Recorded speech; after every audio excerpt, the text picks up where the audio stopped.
Evangelho de Marcos registra que depois da ressurreição do Senhor Jesus, ele apareceu a algumas mulheres para que contassem aos discípulos e dizer a Pedro o que acontecera. Uau! Dizer a Pedro! Isso nos enche de emoção e de admiração.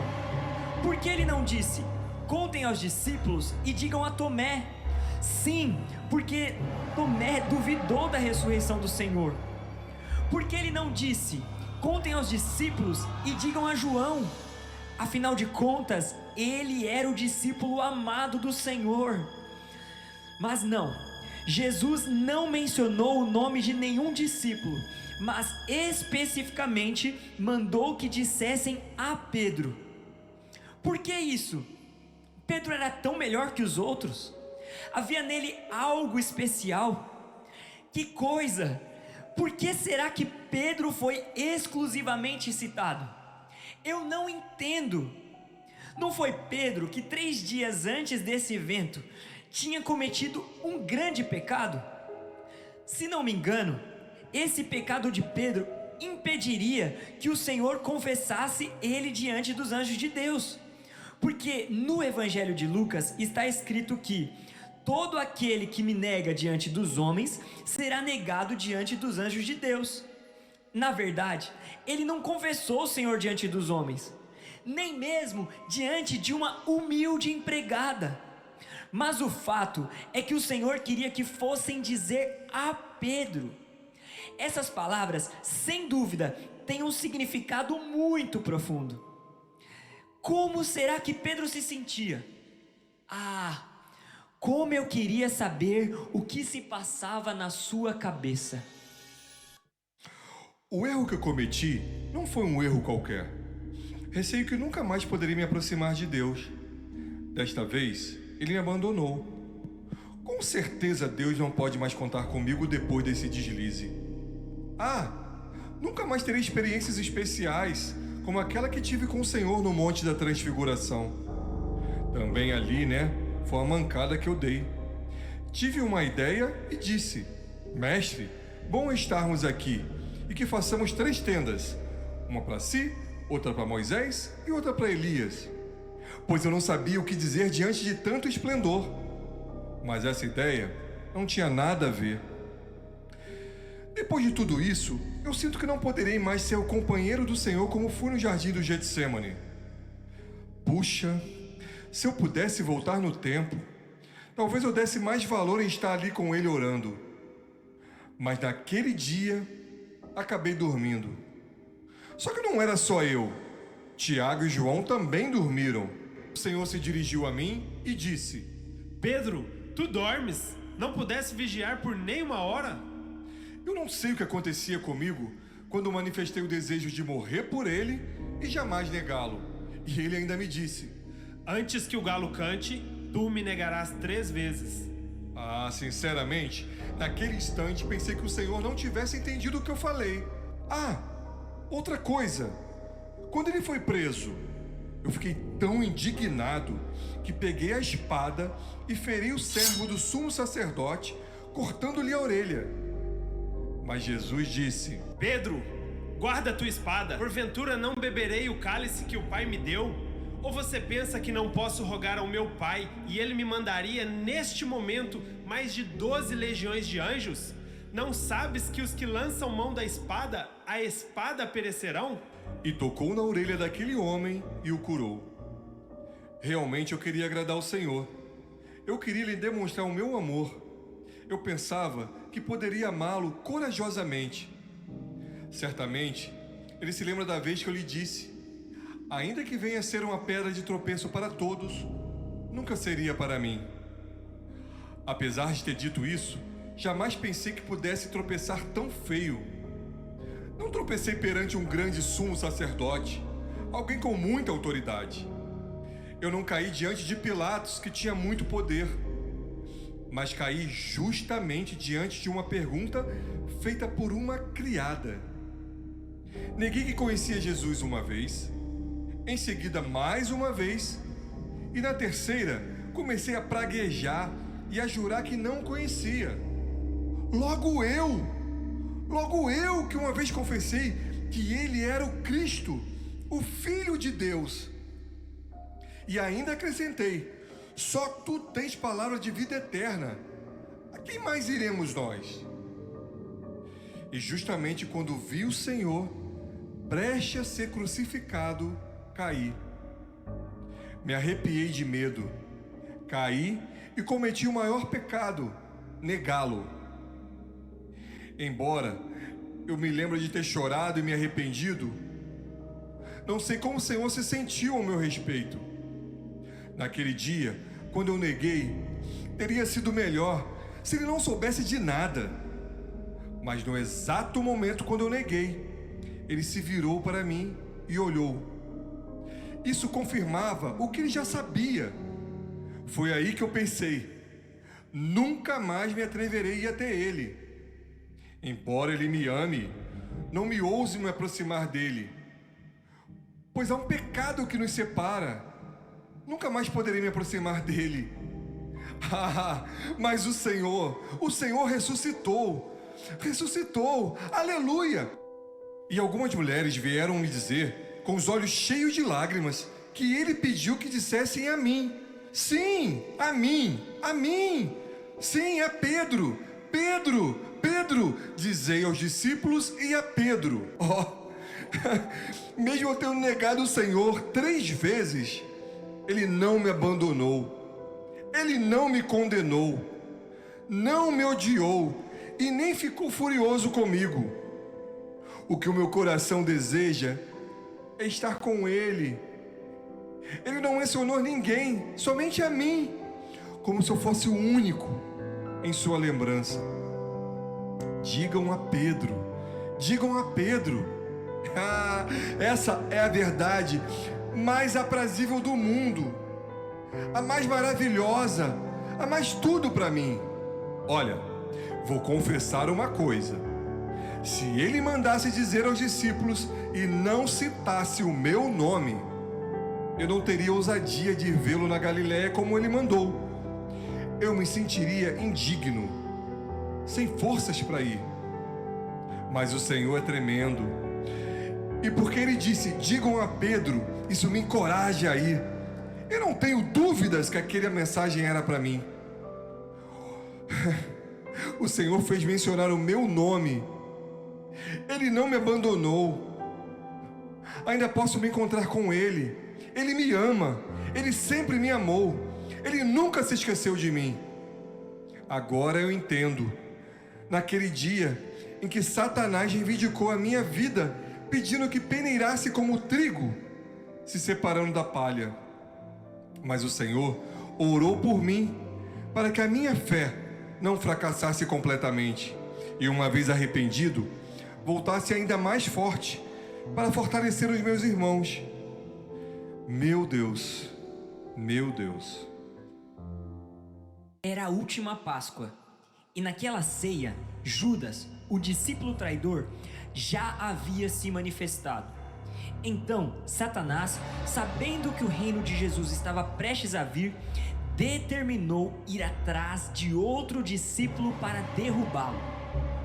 O Evangelho registra que ali mesmo, na ceia, os discípulos começaram a discutir sobre qual deles seria o maior. Isso foi um prato cheio para Satanás. Você consegue imaginar uma situação dessas? Aqueles homens tinham acabado de ter um período de comunhão com o Senhor, que lhes disse que estava prestes a morrer, mas eles não entenderam nada daquilo que Jesus tinha dito. Ao contrário, começaram a discutir sobre quem passaria a ser o líder quando ele partisse. Satanás não perdeu tempo. Ele começou a imaginar: qual será o próximo? Será Natanael?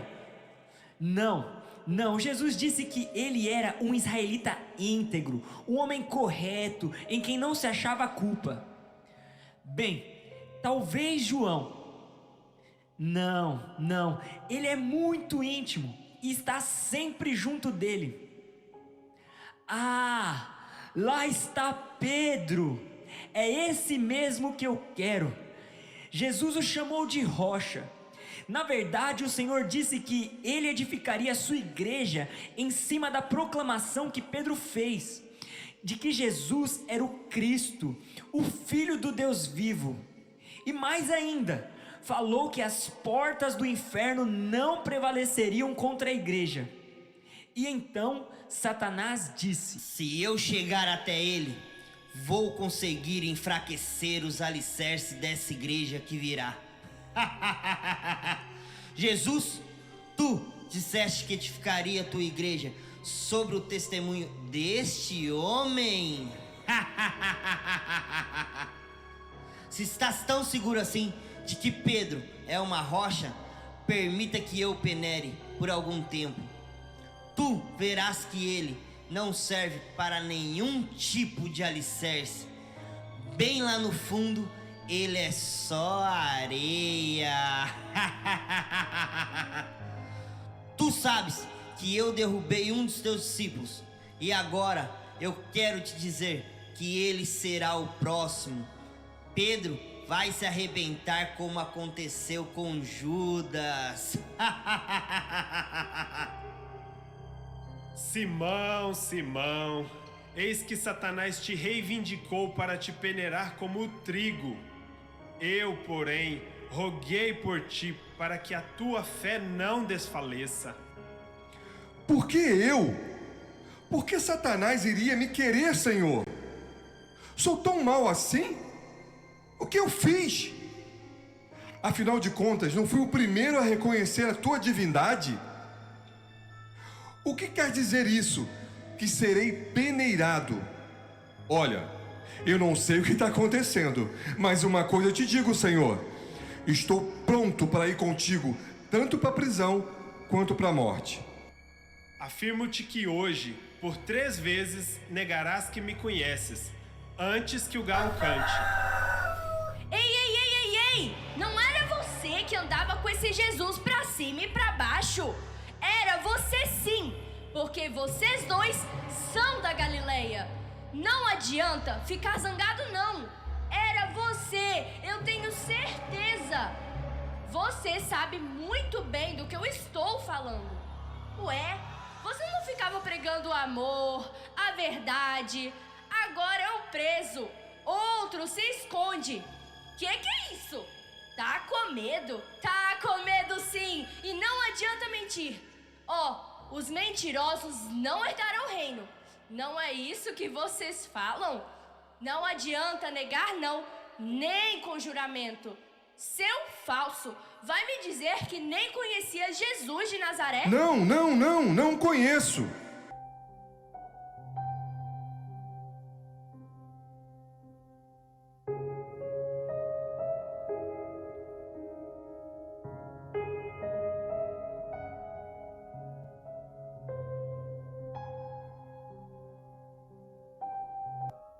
Eu bem me lembro que logo que o galo cantou, o Senhor se virou, fixou os olhos em mim e eu chorei amargamente.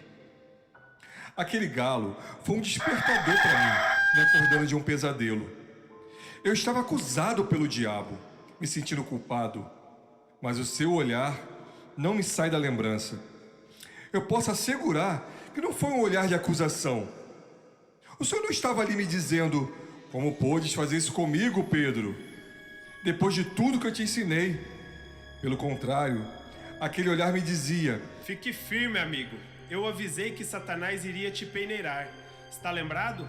Na verdade, ele queria te derrubar para destruir a minha igreja.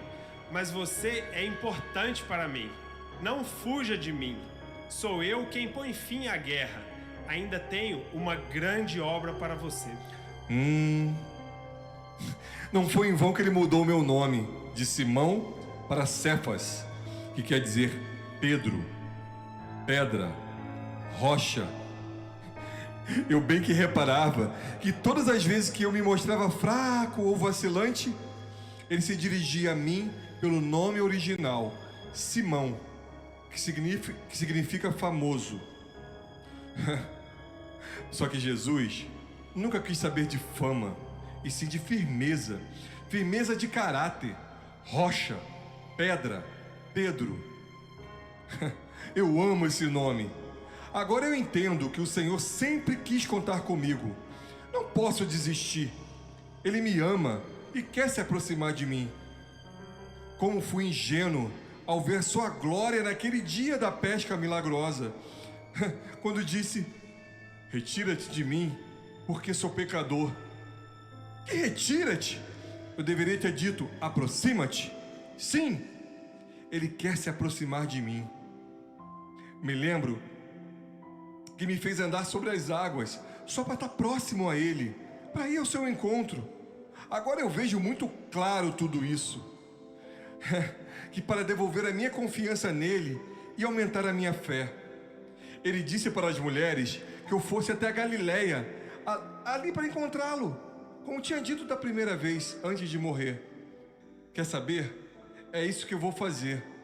Não adianta ficar aqui contando como me senti ou como me sinto. Vocês não vão entender. Vou me levantar daqui e vou para Galileia para encontrar com ele de novo. Dá licença, é a mim que ele quer. Ei, Pedro, espera! Esse chamado é para mim também. Ele também me ama. Eu senti isso nesta noite quando relembrei a tua história, Pedro. Eu me vi no teu lugar. Eu nem sei por que vim aqui nesta noite, pois a minha situação era bem igual à sua. Estava completamente desencorajada, achando que o Senhor já nem me queria mais. Fui longe no pecado e já não sentia a sua presença. Mas o teu testemunho, Pedro, aqueceu meu coração. E enquanto você falava, eu ouvia ele falar. Diz a Érica, ou melhor, diz a toda essa igreja e a Érica que não acabou a oportunidade. Hoje é o seu dia. Eu te chamo, eu te perdoo. Eu quero me aproximar de ti. Logo eu estava até com medo de Deus. Eu já tinha chorado amargamente. Já tinha me arrependido, confessado que não era digna do Senhor. E assim como Pedro, que 3 dias após a morte de Jesus estava calado porque tropeçara, eu também estava calada, sem palavras diante de Deus. Mas uma certeza me inundou, uma confiança, uma paz, uma alegria de saber que hoje eu sou o Pedro dessa história. Eu entendi porque o Senhor destacou Pedro. Porque o Pedro sou eu, é você, somos nós. Sabe, Deus permite que sejamos peneirados. Ele permite que seus servos passem por águas profundas, suportando crises que não compreendem, para que depois seja uma bênção para os outros. E assim, os crentes peneirados ajudam a reconstruir as partes caídas da casa de Deus.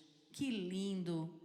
A peneiração de Pedro não tinha nada a ver com tentações carnais, como luxúria, ambição ou cobiça. Não. O ataque de Satanás foi preparado para questionar as promessas de Deus para ele.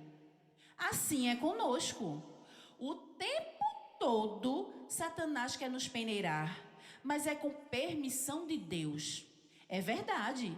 Isso está muito claro para mim.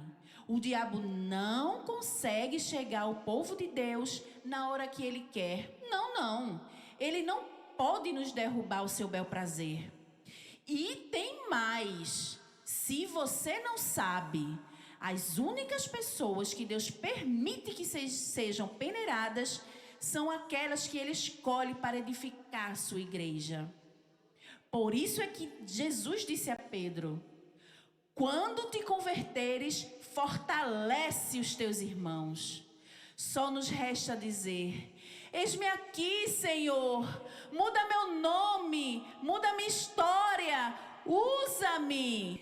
É isso, irmãos. Apenas considere: por amar você, Ele voluntariamente foi à cruz. E agora, como Ele deixaria de amá-lo? Apenas porque você falhou, tropeçou e caiu? Será que teria o seu amor derramado na cruz diminuído? Hoje é fácil para você não amá-lo. Talvez seja fácil não se aproximar dele, mas para ele é impossível não te amar. É impossível te esquecer. É impossível te abandonar. Se você caiu, ele poderá levantá-lo. Basta que você se lembre da palavra: diz a Pedro, e você será capaz de entender que é de você mesmo que ele quer se aproximar. Pedro estava arrasado, mas foi de Pedro que o Senhor mais se lembrou. O Senhor o atraiu com a frase: diz a Pedro. Você falhou. O confiante Pedro também falhou. Por isso não se esconda. Assim como a mim, ele te ama. Ele nos chama para sermos uma pedra que sustenta essa construção maravilhosa, a igreja do Deus vivo, que é coluna e baluarte da verdade. Sim, baluarte, cidadela, fortaleza. Ó Senhor, eu te amo. És a minha força, és a minha rocha, minha cidadela, o meu libertador, o meu Deus, o meu rochedo, o meu refúgio, o meu escudo, a minha força, a minha salvação, o meu baluarte. Muda o meu nome, Senhor. Eu quero ser chamado de baluarte, uma construção alta, uma muralha de defesa de tua obra. Ou então, ser chamado de pedra, pois assim como Pedro, eu quero edificar a tua igreja. Deixa que ele mude também o seu nome. Aceite esse chamado. Abra o seu coração para ele. Ei, Pedro, conta-nos como foi o seu encontro com Jesus depois desse chamado. Eu já estava disposto a voltar à carreira de pescador, pois não me sentia mais adequado para ser um líder espiritual. Eu pensava que não dava mais para mim. Então fui pescar, e de repente, vieram tantos peixes, tantos, que começaram a romper as redes. Aí eu me lembrei logo do mestre. Senti a maior saudade dele. Eu estava em alto mar, olhei para a praia e vi um vulto, e pensei, só pode ser ele. Me joguei na água e comecei a nadar até a areia. E lá estava ele, Jesus, de braços abertos. E aí, Pedro, o que foi que ele disse? Jesus Cristo é o mesmo ontem, hoje e sempre. Quando ele me encontrou, ele me disse: Pedro, tu me amas? E me perguntou isso 3 vezes. Acho que foi para pagar aquelas 3 vezes que eu neguei. É demais. E quando eu disse pela 3ª vez: Senhor, tu sabes de todas as coisas, tu sabes que eu te amo, ele só olhou para mim e falou: apacenta as minhas ovelhas. Na verdade, era o mesmo chamado do início. Ele não muda. Ele queria que eu desse continuidade ao meu chamado. Porque quando eu fui chamado pela primeira vez, ele disse: eu te farei pescador de homens. É assim. Ele nos chama para pescar e apacentar. E ao longo dessa jornada, ele te ama, ele me ama, ele nos ama. Aleluia, amém? Deus te chamou aqui hoje, nessa manhã. Foi Ele quem preparou esse dia, o dia da ressurreição. Essa é a mensagem. Deus continua te amando, hoje, amanhã e sempre. Não importa quantas vezes você caiu. Quantos aqui muitas vezes pensam: eu sou hipócrita, porque eu não consigo cumprir o chamado de Deus. Sabe o que é ser hipócrita? É você tentar mostrar para Deus algo que você não é. Pedro da primeira vez tentou dizer: Deus, eu morrerei por você, eu farei tudo por você. Mas depois ele precisou ver que ele não era capaz. Isso é ser hipócrita. Porque ser sincero diante de Deus é dizer: Deus, eu sou fraco, e o seu poder se aperfeiçoa na minha fraqueza. Deus, eu sou fraco, e eu sei que nessa manhã o Senhor está aqui para me perdoar. O Senhor está aqui nessa manhã para restaurar o meu chamado, para restaurar a minha vida. E o Pedro dessa história sou eu, Davi. É você, Felipe. É você, Caleb. É você, Maria. É você, Ana. Deus te ama. Jesus morreu por você. Nada muda o amor dele por você. Ele te escolheu. Não foi você. O amor dele por você é incondicional. Pedro tinha tudo para dar errado. Ele é intempestivo, falava sem pensar. E olha, Jesus se lembrou dele. Ele lembra de você. Ele não se esquece de você, Tiago. Ele não se esquece de você, seu Manuel. Ele não esquece de você, seu José. Jesus está aqui e ele ressuscitou. E ele tem uma obra na sua vida. Aleluia. Feche os seus olhos e vamos cantar essa canção que diz assim: como um farol que brilha à noite, como ponte sobre as águas, como abrigo no deserto, como flecha que acerta o alvo. quero ser usado da maneira que te agrade em qualquer Ora em qualquer lugar. Eis aqui a minha vida, usa-me, Senhor, usa-me como um farol que brilha à noite, como Ponte sobre as águas, como abrigo no deserto, como flecha que acerta o alvo. quero ser usado da maneira que te agrade em qualquer hora e em qualquer lugar. Eis aqui a minha vida, usa-me, Senhor, usa-me.